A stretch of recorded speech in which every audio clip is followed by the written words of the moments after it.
Welcome on into the Fantasy Football Forge. My name is Steve, and it is time for the top 10 linebackers of the 2025 NFL Draft Class. And this is, lucky for me, the second time I'm recording this video, so hopefully, like yesterday's video for the mock draft Tuesday video, I don't have to record this a third time as well. Hopefully, I've gotten my sound issues resolved here. So, let's start off just letting you know there are links in the description to my top 90 rankings, my big board as of this point in time. My website, links there to where you can find my big mock drafts, my 1.0, my 2.0, which did very well for that video, so I appreciate you for that. The Discord channel, where you can find my strengths, weaknesses, other notes, my scouting stuff, as well as all of the combine data on every player, etc. that was at the combine at least. And all of that will continue to get updated through the coming weeks up until probably all the way up until draft morning, to be perfectly honest. And in this video, like I said, we'll be looking over the linebacker position. This is the fourth least predictive position via the measurables. That's the physical and the athletic measurables. So check out previous less predictive positions in videos that were released already. That's the offensive tackle video that I released last Thursday. That is the opening night of the NCAA tournament, opening day of the NCAA tournament. That was a mistake. I don't know why I tried competing with that. And so please go check out that video. It came out to very little fanfare. And then we got the running back video and interior defensive line videos previously as well. I should put links, if I'm smart enough, down in the description to each of those videos as well. Before we get to the top 10, though, there are some honorable mentions for this video. At my linebacker number 15, we've got Jackson Woodard out of UNLV, and I would describe his game as being ultra aggressive in all aspects of the game. I have a late 5th to early 6th round draft grade on him. My number 14 prospect right ahead of him is Cody Lindenberg out of Minnesota. He is a downhill player and an absolute thumper. 5th round grade on him. And then my number 12 prospect is Jay Higgins out of Iowa. Overall, he's just kind of one of those well-rounded, solid prospects. My favorite quality in his game is his click and close ability in coverage. And so I've got a 5th round draft grade on him. I mean, not only in coverage, but that's where, typically that's kind of where that term gets used. So those are the honorable mentions. So here's where the list begins. My number 10 prospect, Carson Bruner, 6'1", 227 pounds. Right under that, up on the screen ahead of me, you can see some of the combine measurables, just the athletic ones that they tested in, a little bit of color coding to help you out understanding how that goes against the field over the last, I believe this is my 4th year of data there. So, that light green color, above average, a darker green color, well above average, and then blue would be kind of, towards that elite rare territory. And then on the other end of the spectrum, you've got white would just be within the average range, orange, red, gray. Currently, I have a late 4th to early 5th round draft grade on Carson Bruner. He is the consensus ranked 461st prospect in this class. Currently, as of the time of prepping for this video, he was a combine invite. So there is some interest from the NFL. I would assume he is higher up on some NFL draft boards than their 461st prospect. I don't even think most NFL teams have that many players on their board. But yeah, interest has been shown in him. Not a guarantee that he'll get drafted or anything like that either, just to make that clear. But he was a 4-year senior, 2-year team captain coming out of Washington. Carson Bruner does not jump off of the page when you watch him, so to some extent I do understand why he hasn't received any buzz from the public. Unfortunately, Carson is unreliable in the run game and inconsistent as a tackler. However, I found him to be a very under control and disciplined player who has elite change of direction and balance skills, along with some really nice short area quickness. He often puts himself in positions to make the play on the play, knowing how quick that he is. I think he has a good understanding of exactly what his, not even limitations, but his strengths are as an athlete, and uses that to maybe bait quarterbacks into situations, that kind of stuff. And I think that his 3 interceptions, 4 forced incompletions do speak to some of that ability. I may be a little bit high on him, but I do like him. We'll see what the NFL says, which I'm quite sure that we will see him at some point on draft day, at least. That brings us on to my number 9 prospect. That is Cody Simon, 6'2", 229 pounds. went to the Combine, didn't do any testing. Not 100% sure exactly why not, but I do have another late 4th to early 5th round draft grade on Cody as well. He's a consensus-ranked 173rd player, which would land him right in the 5th round. Cody comes out of Ohio State as a 6th-year senior, 1-year starter who has performed well in previous years as a contributor. Cody is a well-rounded linebacker that you can leave on the field in all situations, and he'll bring 100% effort every time. The most frustrating part of his game, although some coordinators may prefer this, is that he basically allows receivers to catch the ball, but more often than not, he is right there in order to secure the tackle after they've caught it. So as you can see, I'm just going over these guys. I have, one of the more important strengths and weaknesses up on the screen for you, and then I just have a little bit of a write-up to kind of introduce the character to you. I would love to go into more detail with these, but given how relatively new I am to the space and how little clout I have in it, people will not click on the video if it's an hour and a half out. Like I said, I'd love to go into more detail, so if you do want more detail in the future from me, like these videos, give it a comment, help the algorithm, help this to get a little bit of better reach, and then I'd be happy to go into just a little bit more detail on a lot of these guys. But that's going to bring us on to my number 8 prospect in Jeffrey Bossa, 6'1", 232 pounds. You can see his athletics up ahead of me. And currently I have a 4th round draft grade on Jeffrey. He is the consensus ranked 128th player, which would put him solidly in the 4th round.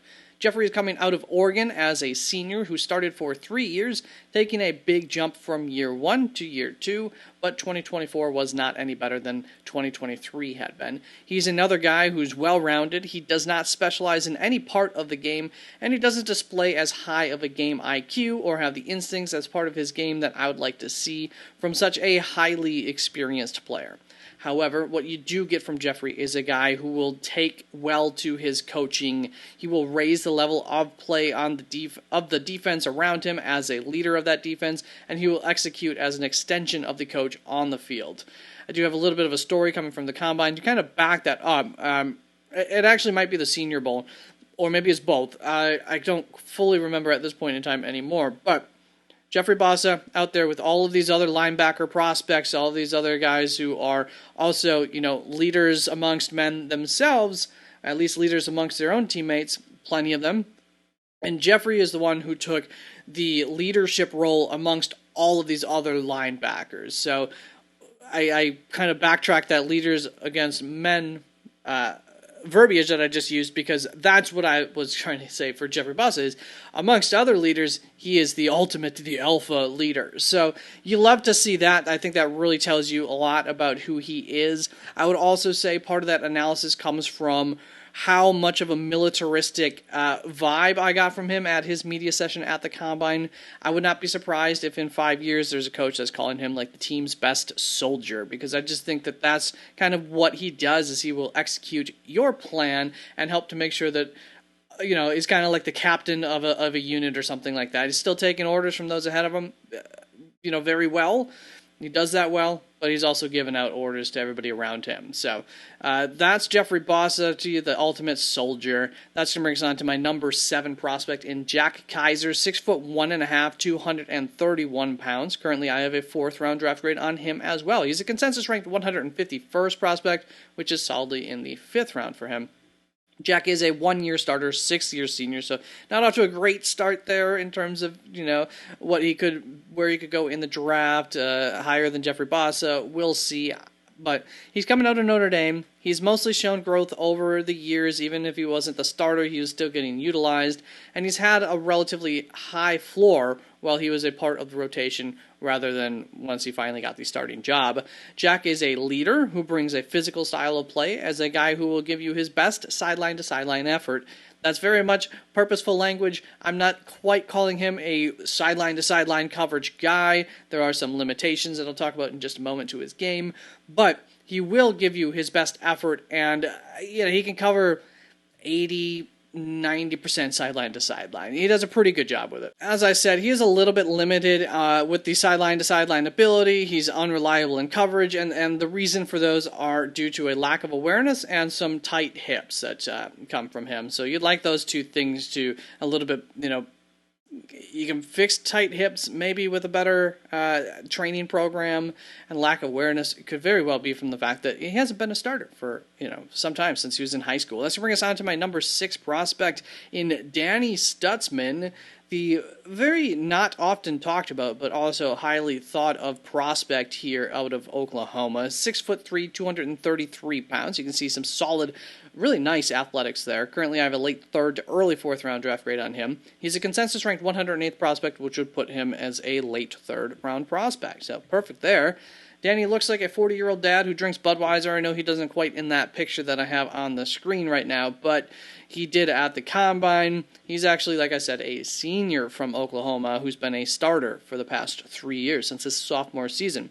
I actually have a very specific role that I see for Danny in the NFL, and that's going to be the Lille Chanel role. It's a limited but specialized usage type of role, which includes quarterback spy duties against opponents where you need that in the game plan, and more, we need that type of guy in the game plan as we see dual threat quarterbacks more and more, in vogue. He is an absolute thumper in the run game, but whereas Jack Kaiser was unreliable in coverage, Danny Stutzman downright stinks in coverage. Danny also comes with a lot of energy, which should never be undersold. And that's part of the reason why I have maybe a little bit of a limited role for Danny Stutzman, how bad he is in coverage. But depending on the system and everything, he could still be in a more full-time role for some teams, I'm sure. But I really like him in that specialized role that Kansas City has done with Leo Chenal. That's bring us on to the number 5 prospect here in Chandler Martin. My guy here, just as Carson Bruner was at my number 10 prospect. He was not invited to the Combine. Like I said, just as being invited to the Combine doesn't guarantee anything, not being invited doesn't either. Sometimes these teams, I think, like to try to keep these guys as secrets, and I think Chandler Martin might be that guy. He's 5'11.5", 233 pounds. Currently, I have a late 3rd to early 4th round draft grade on him as well. He's a consensus ranked 250th prospect, which would make him a late 7th round pick. I believe a very late one. I have it on decent authority, however, that the league views him as a potential top 100 guy. So we will see how that authority of mine ends up turning out in terms of the truth there, but we see him get taken anywhere in the top 125 or so. We'll call that one a victory. Chandler began his collegiate career at East Tennessee State University. He got a starting role his junior year there, and he had a good year that season.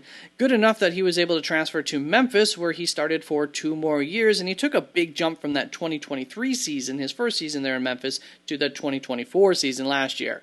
Out of coverage, run stopping, and pass rushing is generally the one that I care the least about from my linebackers, and that's where Chandler has his biggest weaknesses. However, he is very good against the run and in coverage. He is decisive, high energy. He can play sideline to sideline on all 3 downs. He plays physically, and he has good instincts. Unfortunately, he has a below-average tackler throughout his time in college, and he didn't face the best competition while at Memphis, so there is some concerns about his ability to finish plays, and that is something that you want your linebacker group to be able to do.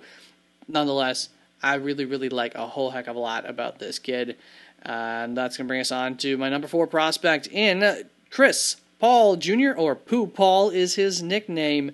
Pooh Paul, 6'1", 224 pounds. He is currently my 81st ranked prospect. He is the consensus ranked 118th prospect, which is solidly puts him in the 4th round.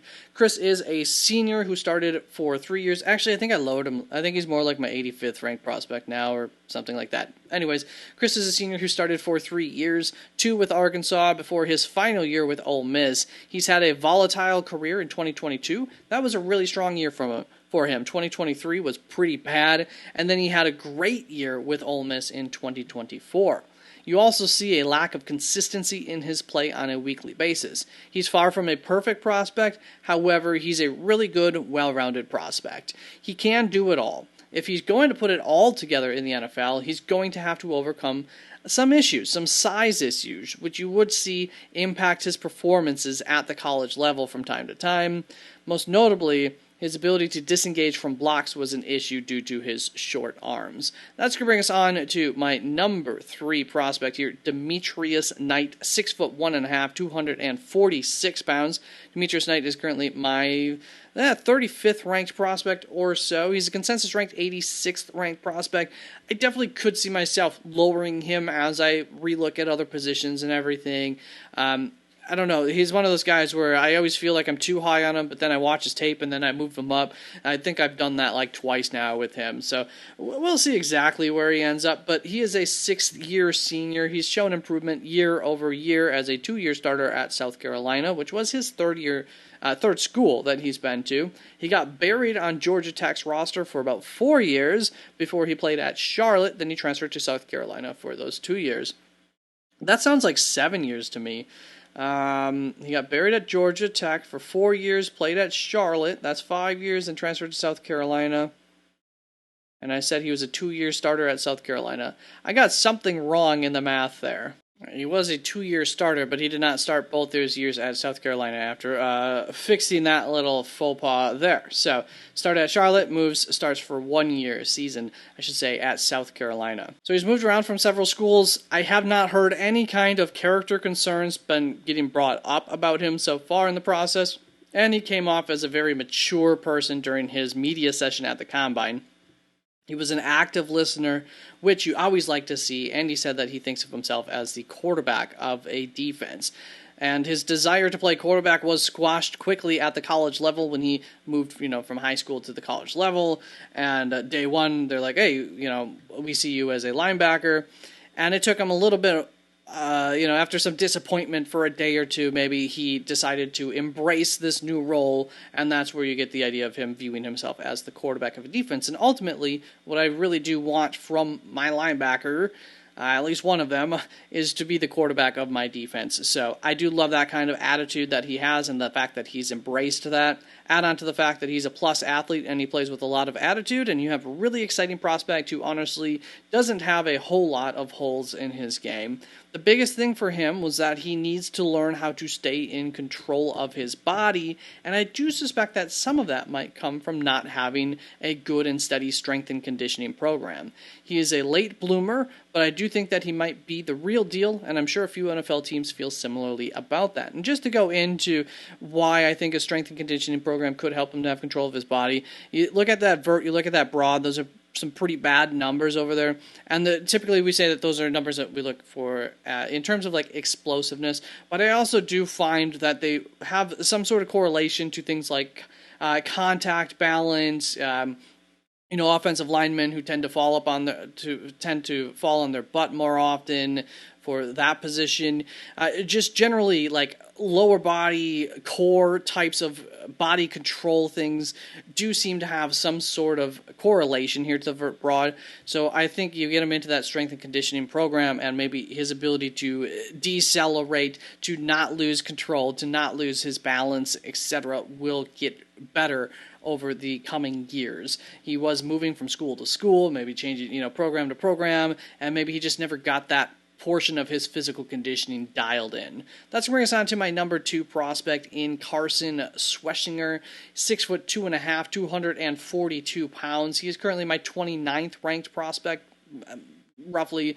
He's a consensus ranked 62nd prospect. Carson was a walk-on at UCLA, then he earned a starting job as a junior, and then 1 year later, here we are, and he's entered the NFL draft as a 1-year starter. So in the period of just 3 years, he went from being a walk-on to a starter to an NFL highly thought of draft prospect. His progression, his trajectory has been on an absolute rocket ship for the last few years, and currently the course is still heading upwards for him. Just a moment ago, I spoke about caring the most about run defense and coverage, and he is perfectly fine in those departments, but good Lord, guys who are special at bringing the heat are easy to fall in love with.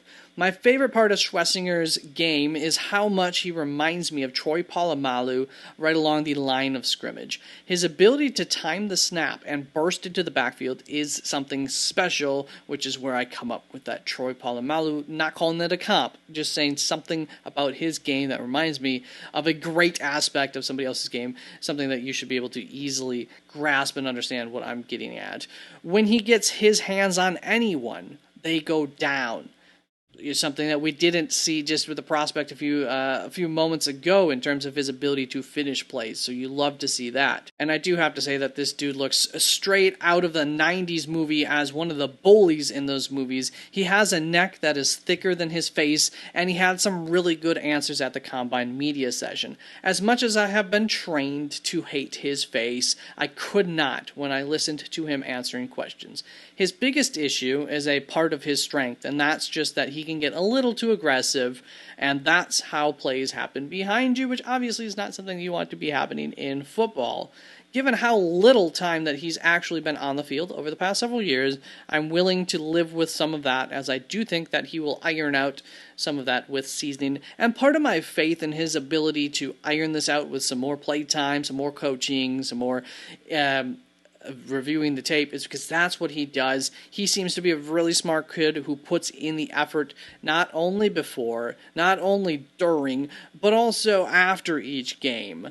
And that is how you get better. You analyze, you study the tape coming into the game, your opponent, you study, you give it all on the field, and then you study yourself after the game and you say, how well did I do? What can I improve on? And he does all of that very clearly, and that's how he's gotten to where he is at, and that's how he's going to get to the top of the NFL, quite potentially. I really like him and his trajectory. That's going to bring us on to my number one prospect in Jihad Campbell, 6'3", 235 pounds.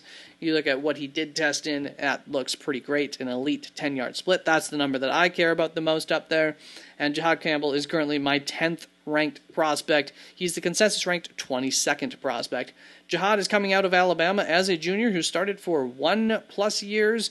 Coaches rave about his leadership, and after hearing him talk about the game, I'm of the firm belief that he's going to be a coach after his NFL career is over, which is always something I like, especially when you think of how much I like my linebackers to be quarterbacks of the defense. He's a high IQ player who articulates things really well. This last year was not exactly elite for him to the point where he is an obvious top 10 pick in the draft. However, he wore a lot of hats and was asked to do a lot of different things. I think that's a pretty redundant statement there. But he also continued to produce at a very high level, even if it wasn't quite an elite level, while being asked to do all those things. May I remind you, as a first-year full-time starter. He can contribute on all 3 downs without issue, and his ceiling is sky high. He had a tendency to overreact to things. For example, you would see him get fooled by play action a little bit too often. But I don't think that that'll be a long-term problem into the future. I assume that that is the result of a young man who is not the most experienced, being asked to do a lot of different things in one of the best college systems that defenses that there is, and maybe, just maybe, his head was spinning just a little bit on Saturdays, but I think that we can unspin that by year 2 or 3 within a role here at the NFL level. Or whatever, just continuing to learn because, still very young, not fully experienced yet, and all the potential in the world here for Jihad Campbell, and just love the kid. So that is it for my linebacker rankings, and like I said, in the description you should have offensive tackle, running back, interior defensive line rankings there. Thank you very, very much. If you like this, if you want more of it, like, comment, subscribe. It all really helps. Peace out.